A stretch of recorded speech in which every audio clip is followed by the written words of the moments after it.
Hey friends, welcome to the 10 Laws Podcast with East Forest. I am Sept Forest. Thank you for joining me. This week I want to share with you a new ceremony recording that I recorded as a private event. And this ceremony I'm calling the Algonquin ceremony because we were in the sort of north of Toronto up there near Algonquin. I hope I'm saying that right. National State Park of Canada, beautiful forested area of lakes and so forth.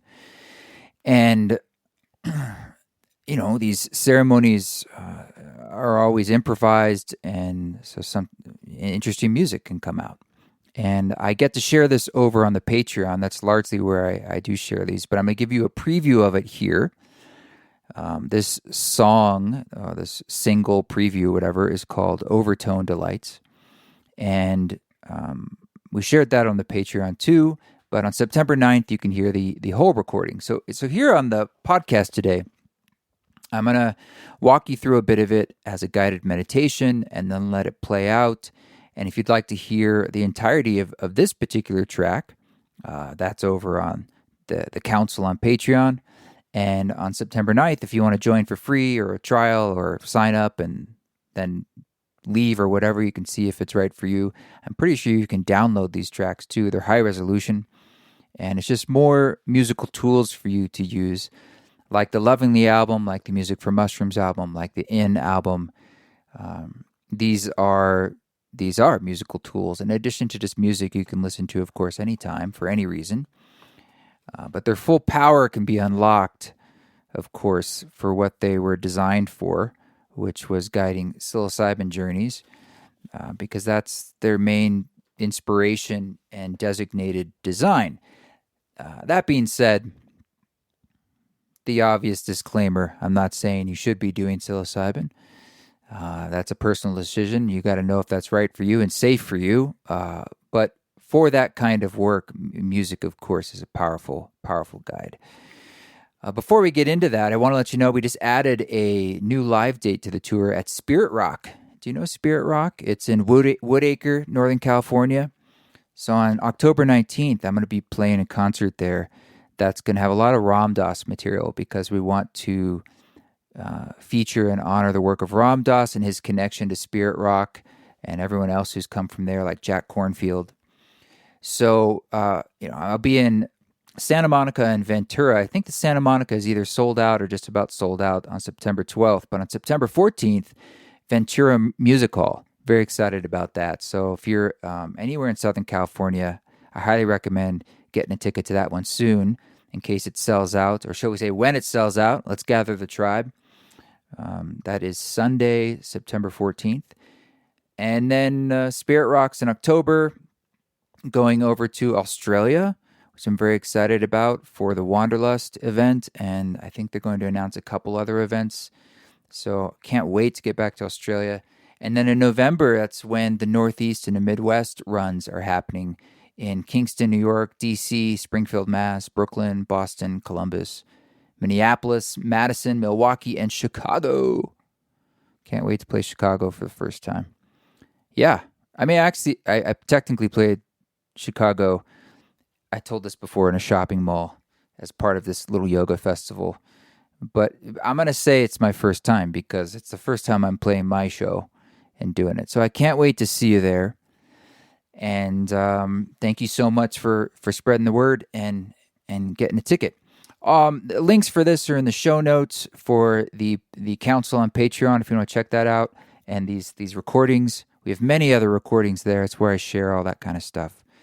And we also do a monthly Zoom council where we get to kind of be face-to-face, so to speak, on Zoom and share what's going on, what's in our heart, see what kind of webs are weaving.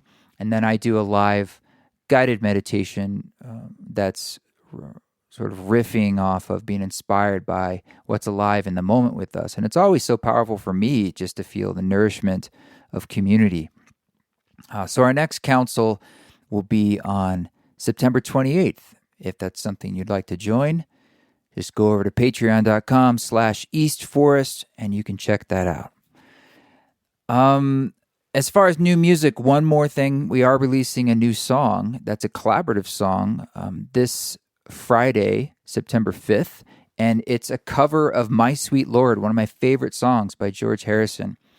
And I've been working on a recording with this artist named Anadi, who's local to my hometown of Boise, Idaho. And she and her husband, Nick Delfs, who's an amazing musician, you should check out too his recordings. They do kirtan in the Hare Krishna tradition. But Nick's sort of bringing in his indie rock elements and beautiful nylon guitar, and she has an incredible voice. And they came in to record some music like a couple years ago for this project, and I immediately was so interested in her talent and his talent and how it all combined. It kind of makes this like analog, dusty kirtan something thing. And I was like, I really would love to help you all make this record.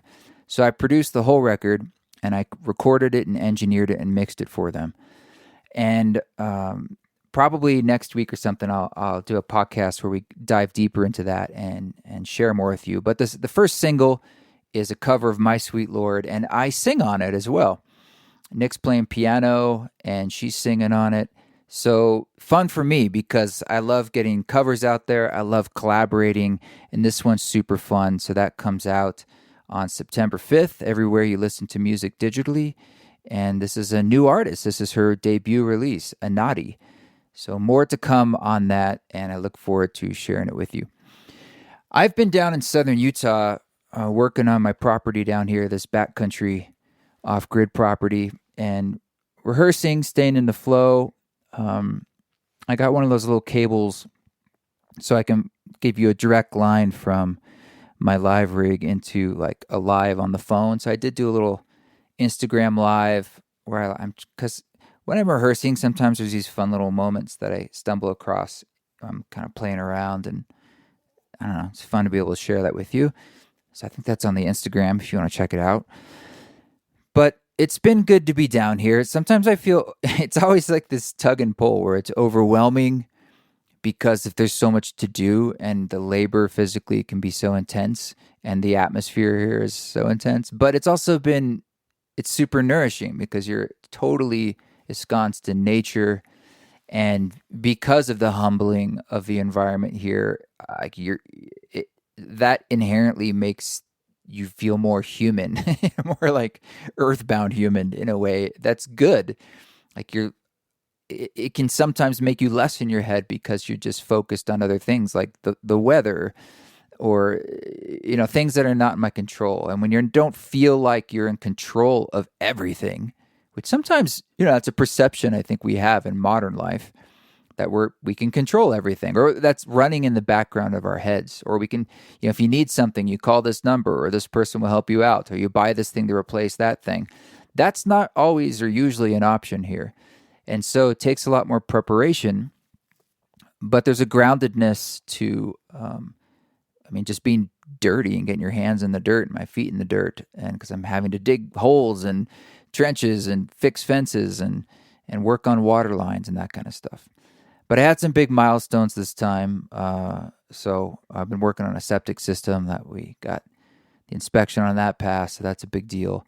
And today we're working on some work on the creek. So it's been good. And I saw a little wildlife. This beautiful little bobcat was here when I first got here, which I thought was so cute. And my neighbor saw him too. So I'm like, he's hanging out, and some cute little rabbits coming around, and lots of other animal prints of elk and deer, and even some cougar sightings that I still have not seen the cougars yet, but they're here. Other people see them. I see their prints. I think I found a meteorite on a little hike I was doing the other day. I was up this side canyon looking for some Anastasi ruins. I heard there were some ruins up there. I didn't find the ruins, but I was walking down this sort of high-pitched wash, and there was this rock on the ground that looked completely unusual, like iridescent, almost like a bluish green gray shiny iridescence on this strange Like the shape of it was sort of bubbly, but not really bubbly, but very, very odd. So I immediately picked it up and I'm like, what is this? I thought it was actually like human made or something. And I took a picture of it and asked ChatGPT, what is this? And it's like, could be a meteorite, and it has a slight magnetism, and it's pretty heavy. And so I like to think that it's a meteorite. It's from outer space. It's a message from beyond. But that's always cool when you run across stuff like that. But basically, this is all about keeping our heads on straight in a world that is transforming and collapsing. And gosh, so much continues to go on. And I know so much will continue to go on and continue to unravel. But it transform, essentially. And our participation in that transformation is from the inside out. It is from the work we do within, as Ram Dass says, that work we do in the privacy of our own heart. Not only is it fundamental and so valuable and important, but it's the ground level of where change actually happens. So in that way, it's totally critical that we find ways to know what center is, so that we can be in touch with it and get in touch with it, and also recognize the things that are obfuscating it or dancing the ways mind or dancing around on top of it. But it's always there. And so the more we drop into it, even if it's for a few minutes or a few seconds, is valuable. It really is. It's sort of like walking up a few stairs is still healthy, even if you walked up a lot of stairs, but you need to train to walk up a whole lot of stairs because, that would be a long time. In the same way, a few seconds, a few minutes of stillness or mind in one place or connecting to the heart is valuable, as is doing that for 10, 20, 30 minutes. These Tibetan monks were in town recently. They are friends of the Hell's Backbone Grill and Lodge over in Boulder, Utah. And they had been here, I think, 5 or 6 years ago, and they finally came back. And I went to one of their events where they were doing their traditional chanting and music. And they do some of that overtone singing, but they do some other chants. And it was really interesting to listen to the sounds of not just the harmonies, but the words they're using, and just to be seeped in that. But the thing that I appreciated the most, there were 6 of them, and when they were on stage and one of them was speaking, the others would just sit in what looked like meditation, but the equanimity on their faces was so beautiful. Like the sitting, the abiding was just the nothingness to me. It was attractive and a sweetness to me, even though it had no sweetness. It was just the nothingness of repose. And it was just on their face, and it was so traditional looking, but just there it was, just starkly in front of me. I think that's it. There's nothing to do, and in that was peace, and in that peace is all that is the ground swelling. So on that note, I want to walk us through a little guided meditation with this music that is called Overtone Delights.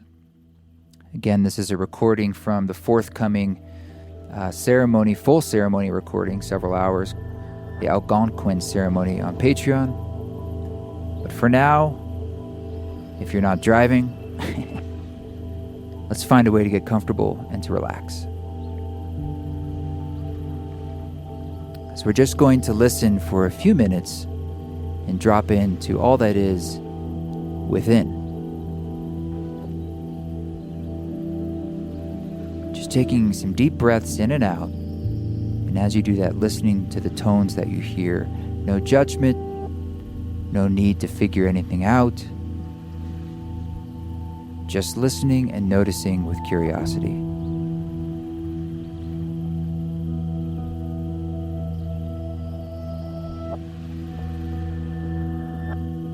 Naturally, thoughts will come, and anytime you notice that thoughts are coming or you've been in thought, no big deal. You just return to the breath, return to listening. When we listen, we are present.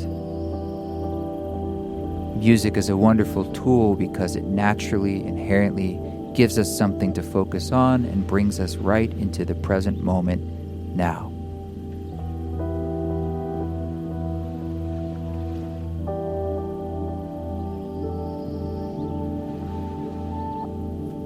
Breathing in at your pace and breathing out, letting everything go with your exhalation to arrive here.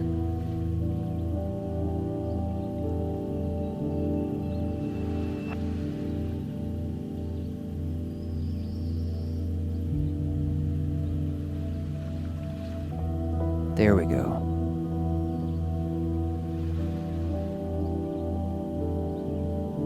No need to even judge or steer your thoughts. You just come back to the breath. There's no right or wrong.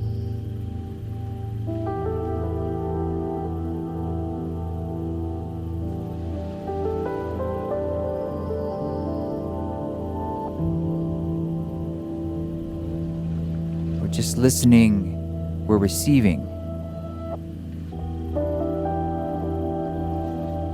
Receiving.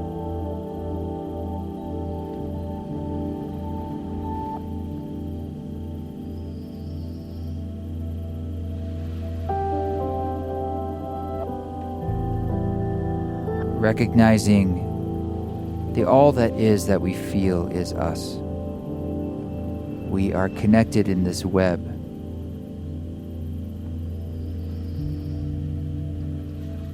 We are what is.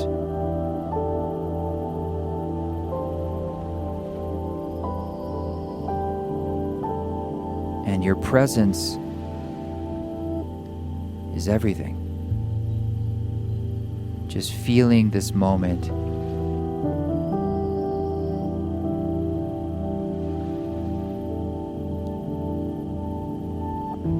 is the truth.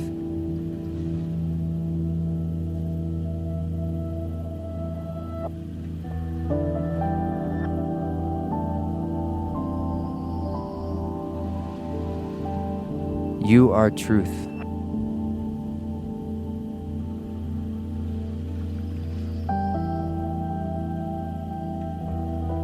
And truth is the greatest good.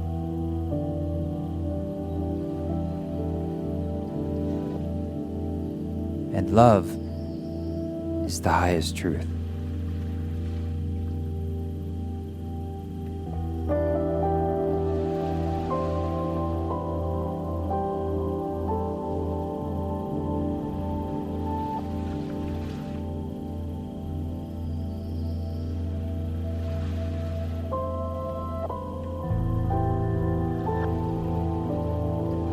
Just breathe and allow.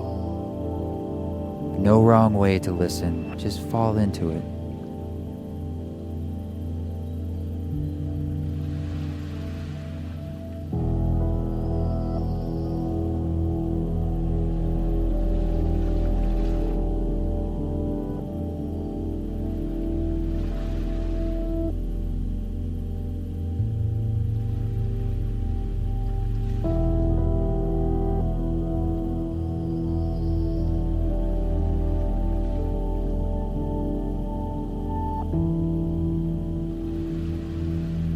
Fall into love in your heart, in your being, in your breath.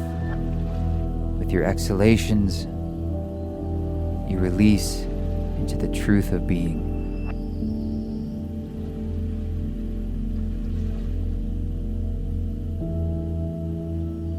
Very good.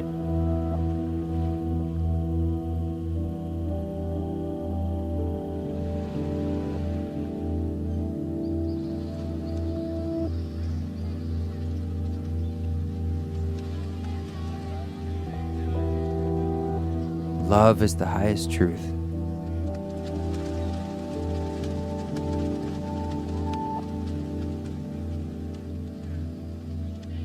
Peace is the manifestation of truth. Receiving everything you feel and letting it sink into your body with a few final breaths as we conclude this meditation.